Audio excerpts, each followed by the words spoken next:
कल्पतरु, कामधेनु, चिंतामणि, ये वृंदावन धाम है। समस्त आशाओं की पूर्णता एक कृपा कोर में हो जाएगी। आप परेशान मत होइए। ये जो आप रज में बैठे हैं, आपको बहुत सहज लग रहा है, असीम कृपा हुई है तब आप यहां बैठे हैं। नहीं, यहां सोच नहीं सकता कोई वृंदावन, वृंदावन आ नहीं सकता वृंदावन, फिर आप यहां बैठे हैं। निश्चित मेरे लाडली की अपार कृपा आपके ऊपर हुई है। ये याचना करते हैं लाडली जो हमें अपने श्री धाम वृंदावन में, आज भी गोपीश्वर बने महादेव जी विराजमान हैं। दुर्लभ सोजु कृपा ते सुलभ लही। जैसे कोई अरबपति असंख्यपति है, हम फुटपाथ में भीख मांगने वाले, और वो हमें गोद में ले ले तो तत्काल खरबपति बन गए। ऐसे ही कृपा ने हमें स्वीकार कर लिया। जो बड़े बड़ों के लिए दुर्लभ है, कृपा से हमें सुलभ हो गया। कभी एकांत में बैठकर अपने ऊपर जो कृपा है उसको सोचकर रोना आया? नहीं, बस अपने लिए रोना आया, अपनी कामनाओं की पूर्ति, अपने दुख, अपने सुख, इसी के लिए। कभी एक बार सोचा प्रभु ने आप पर कितनी कृपा की है? आप सोचिए कितनी कृपा है। आप सत्संग में बैठे, कहां बैठे? श्रीधाम वृंदावन में बैठे, पावन यमुना के पुलिन की रेती में बैठे। यहीं से यमुना प्रवाहित होती थी, इधर से, अब वो इधर हो गई है समय के अनुसार।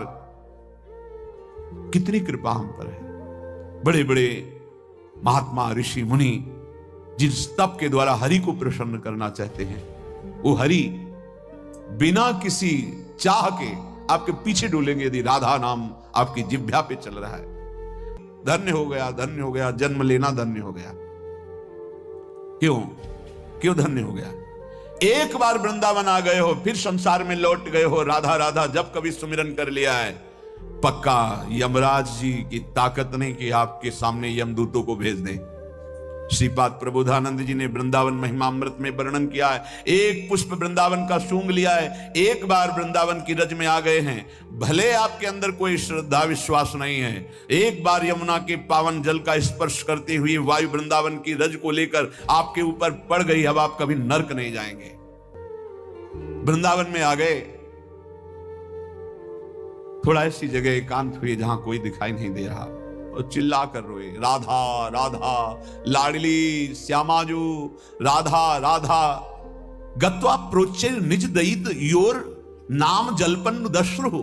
अश्रु प्रवाह करते हुए एकांत देश में चिल्ला चिल्ला के। भूरी सखी जी ऐसा ही करती थी। यमुना में के उस प्रांत में जहां कोई स्नान आदि करने नहीं जाते थे, वहां बैठ जाती, चिल्ला चिल्ला के रोती। लाडली, ये प्रेम की पीर उनकी पूरे हृदय की बातें हैं, उसमें रो रो करके प्रियाजू से प्रार्थना करते हैं। आहा, उच्च स्वर से राधा राधा राधा ऐसा कह के अश्रु बहा रहा है, और इतनी आनंद प्रेम की विकलता हुई कि वो विह्वल होकर लौट रहा है रज में। तो क्या हुआ?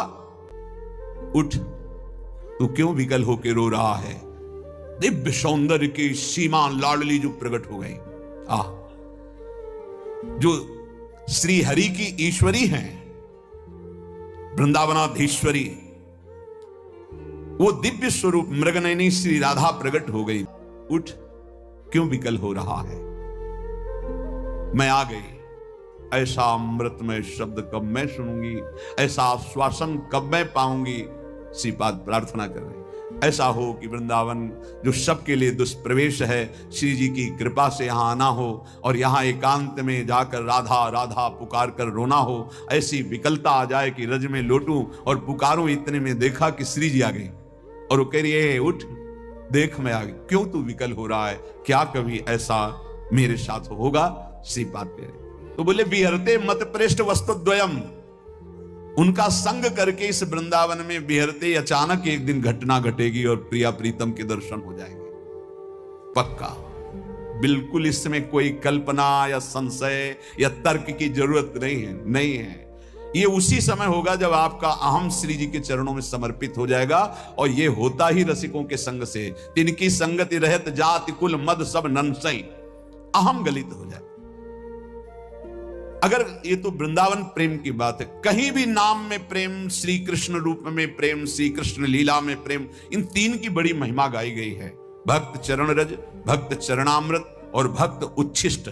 ये नहीं देखा गया कि ये भक्त किस कुल का है, किस जाति का है, ये सब वो प्रभु का भक्त है, उसका उच्छिष्ट मिला और अनुराग बढ़ गया हृदय में।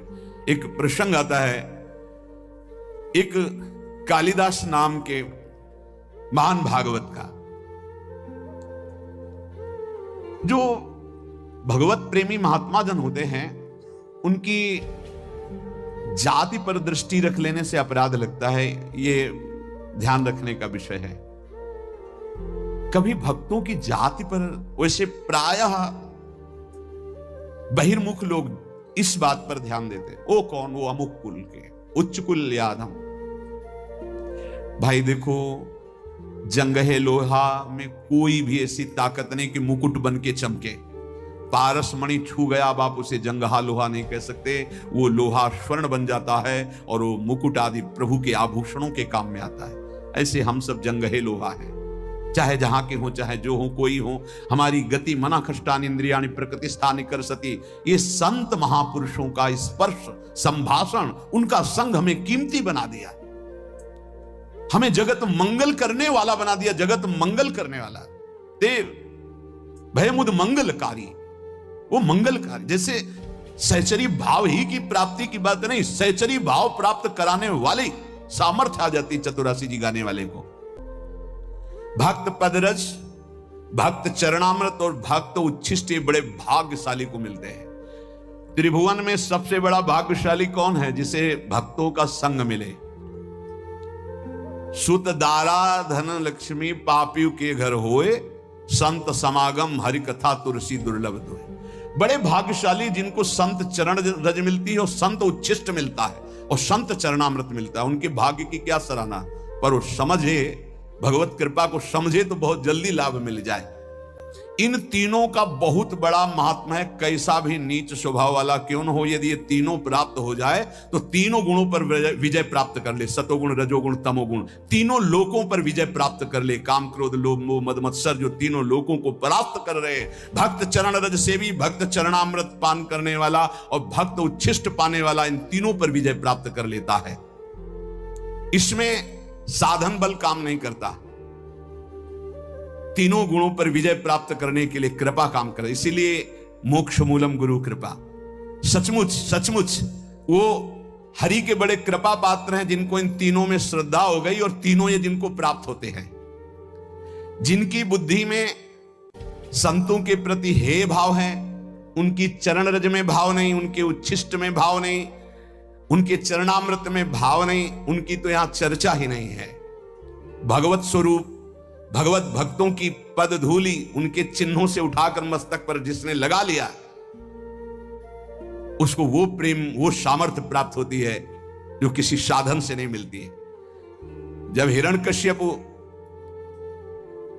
बहुत क्रुद्ध होकर के प्रहलाद जी को पटक दिया और कहा, तेरी बुद्धि किसने की ऐसी?